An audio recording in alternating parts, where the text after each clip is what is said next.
Hey, welcome back to Stock Talk with Eric Anthony. Happy Friday. Today is 2/11.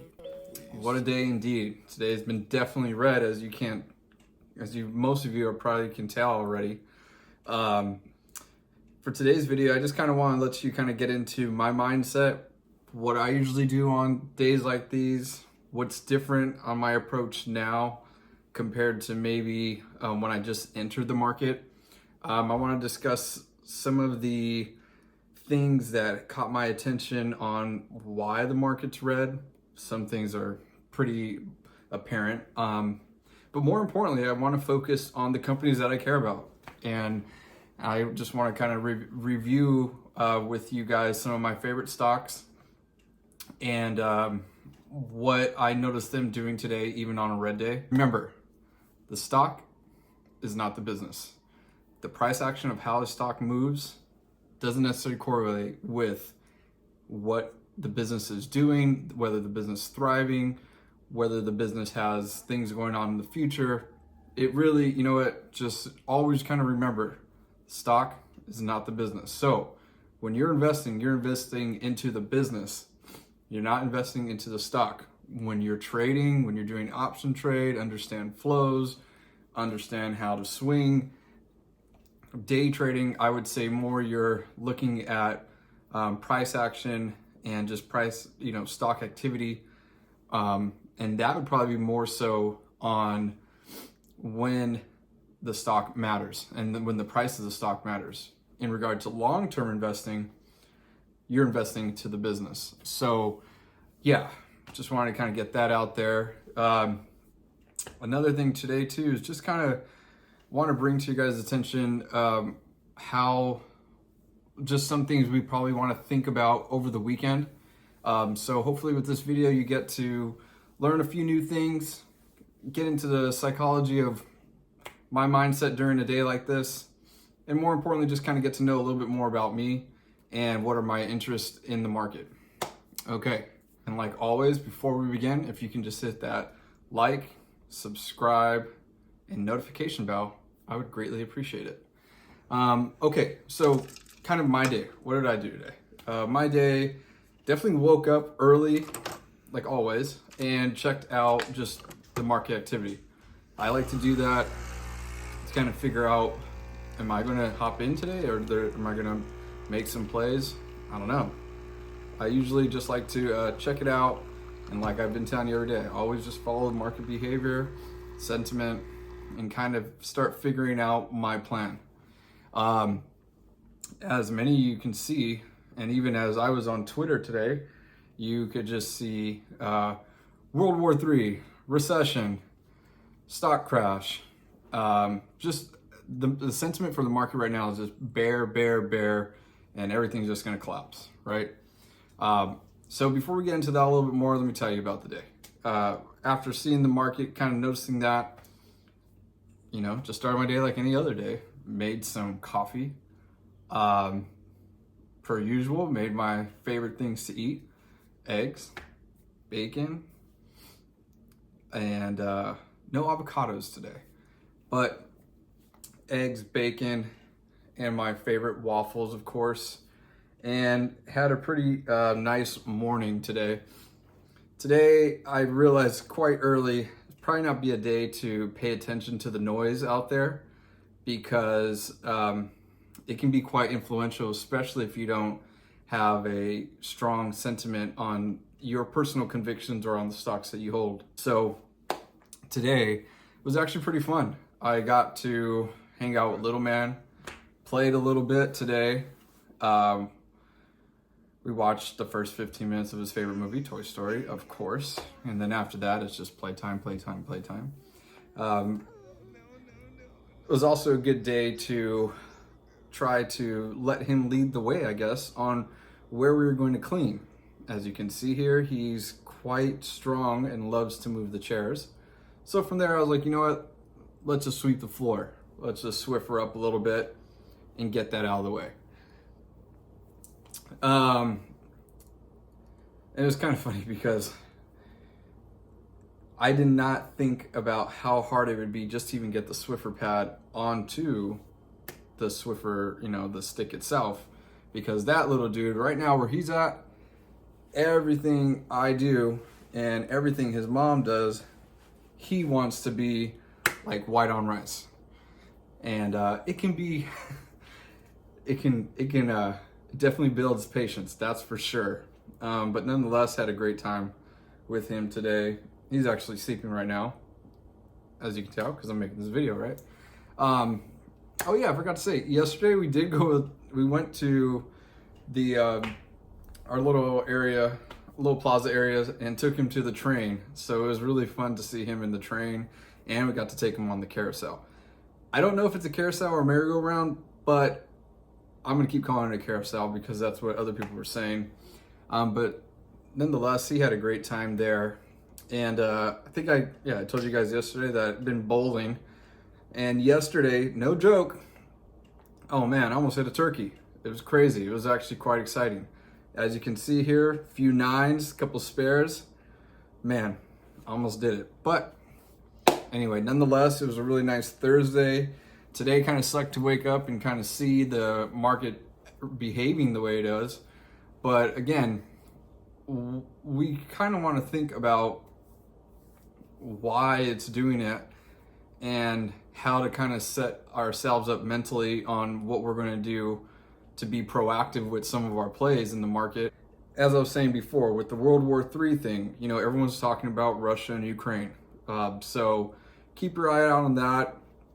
It's already been discussed that it's almost imminent at this point that Russia will invade Ukraine. So we want to kind of keep an eye out on how that's going to affect oil. And in a weird way, we probably want to pay attention to what China and Taiwan does and how that affects the ecosystem in regard to semiconductors. I don't know if any of you guys are paying attention to semiconductors, but as you can see here, that whole sector has been down today as well.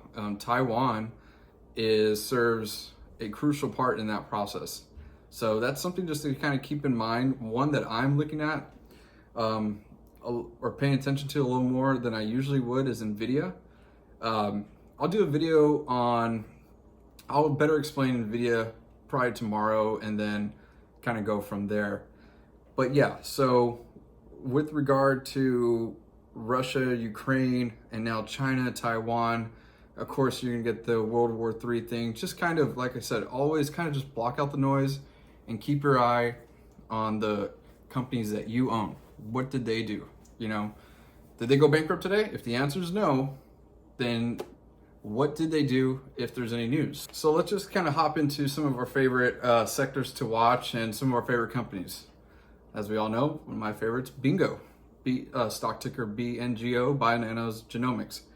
As you can see here, Bionano Genomics announces its first publication demonstrating OGM, which is optical genomic mapping, as an alternative to karyotyping for product of conception sample analysis. This is important because chromosomal abnormalities are the most common cause of early pregnancy loss, and at least 5% of women trying to conceive face recurrent pregnancy loss with 2 or more consecutive miscarriages. According to current medical guidelines, karyotyping, also known as KT, and chromosomal microarray, also known as CMA, can be performed on POC to determine the etiology of a loss and identify potential inherited causes. However, KT requires cultured cells, which are difficult to obtain with POC samples, and as a result, KT test failures are frequent. In addition to failing to culture, POC samples are highly heterogeneous and frequently contaminated with maternal cells, making any cytogenetic or molecular analysis challenging. And like I had showed you earlier, this newly proposed workflow has a 93% success rate compared to the 9.6% success rate of traditional methods by eliminating cell culture, replacing karyotyping analysis with OGM for comprehensive SV, which is also known as structural variant analysis of fetal tissue, and adding chromosomal microwave analysis of formalin-fixed, paraffin-embedded POC tissue to recover samples contaminated with maternal cells. Long story short, if you can do something quicker, more efficiently, and cheaper, that is always something you want to keep in mind. So again, today would be with BNGO, not necessarily like a sale news, but it's always nice to see these kind of publications. Okay, so I just wanted to shout out to Cisco Trader on Twitter again, who brought to my attention another little nice find regarding BNGO. As you can see here, optical genome mapping identifies rare structural variations as predisposition factors associated with severe COVID-19. Impressive global efforts have identified both rare and common gene variants associated with severe COVID-19 using sequencing technologies. However, these studies lack the sensitivity to accurately detect several classes of variants, especially large structural variants, which account for a substantial proportion of genetic diversity, including clinically relevant variation. The study is the first to systematically assess the potential role of structural variants in the pathogenesis of COVID-19 severity and highlights the need to evaluate structural variants along with sequencing variants to comprehensively associate genomic information with inter-individual variability in COVID-19 phenotypes. If you want to read more about this, I will leave the links below so you can kind of check them out. There's some pretty good reads there if you want to find out a little bit more regarding this study. Some of the highlights are that the genetic disposition studies remain limited to investigation of sequencing variants. We used optical genome mapping to investigate large structural variants in severe COVID-19 patients. They identified 7 rare structural variants with structural variants in STK26 and DPP4 as the most promising candidates. And this study highlights the potential role of structural variants in the pathogenesis of COVID-19 severity. One other thing that I'd like to bring to your attention regarding BNGO is, just like we've been saying the past few days, they've been hiring. Their recent job opening has been for Vice President for Regulatory. And in these job descriptions, it includes oversees preparation and filing of all regulatory documents with the FDA and other bodies as required. Is an 510K application on the horizon? I don't know. But again, when you hear all the noise and all the FUD and everything regarding World War III and recession and all that, trust me, it's never good. And I'm not saying, just dismiss it completely. But at the same time, I'm not an advocate of just exiting all your positions in fear that that's what's going to just take place and that our entire, economy is just going to fall. Instead, what I like to do, like I've been saying, is just pay attention to the companies that you are invested in, pay attention to the companies that you have high conviction in. And as long as you see things like I just pointed out with regard to BNGO, that's, for me as an investor, that's all I want to hear. Personally, I did pick up some more BNGO today. Again, just nibbling, not huge buys. I've learned, no matter how great, don't go all in. That's, again, not financial advice, but what I tell myself when I'm investing, I never go all in. Just little bits here, little bits there. Okay. Another thing you want to think about in weeks like these that started super heavy green and then heavy red is kind of how did the companies do as a whole over the week? I think as a long-term investor, it's advantageous to understand market behavior, market sentiment, but check out your trends on a weekly basis for the stocks that you're invested in. As you can see here, some of our favorites. Palantir over the last week has been up 1%, 1.62%. Nano Dimensions, NNDM, is up 2.42% over the last week. BNGO is up 2.82% over the last week. Just to review kind of how the market was today, I think it kind of goes without saying, but at the time of this recording, our genomics sector, all down. Our fintech sector that we like to follow, most of it all down besides SoFi, which was up about 0.08%. As you can see here, Affirm just got blasted today, another 20.6%. Remember, when you have all of this FUD going on and all of this noise, a lot of the stocks that aren't showing profitability today are just being hit. It doesn't mean that their business model has changed overnight. You have to know your plays and understand what they're trying to achieve. If this company has been working or running on a loss and overnight you think that, wow, this is brand new information to me, then go ahead and maybe pause. But if you have been in this play and you know that just an earnings report can either sway things up or down, and that this company's still running on a loss, then you know what? The company's just doing exactly what you have anticipated to do, and the company is doing what you want it to do, because there are many companies out there as they start that run on a loss because they like to reinvest in themselves and broaden their catalog, broaden their possibilities for consumer interactions. As we can see with the firm, we've already discussed some of their highlights with Amazon. They're with Target, with Walmart, with Nike, just to name a few. And more importantly, they're going to be involving crypto soon and the creation of their own debit card. So those are some things to keep in mind when looking at some of your favorite stocks. And always, let's just look at Mount Fang. By the way, Mount Fang, I don't know if anyone calls it that. I've always known it as Fang, but I call it Mount Fang because Microsoft, Tesla, Facebook, also known as Meta, Amazon, Apple, Netflix, and Google. So if you hear me say Mount Fang, that's what I'm talking about. Okay, now let's look at the chart. As we can see here, Mount Fang also today, all down today around the 2 to 3%.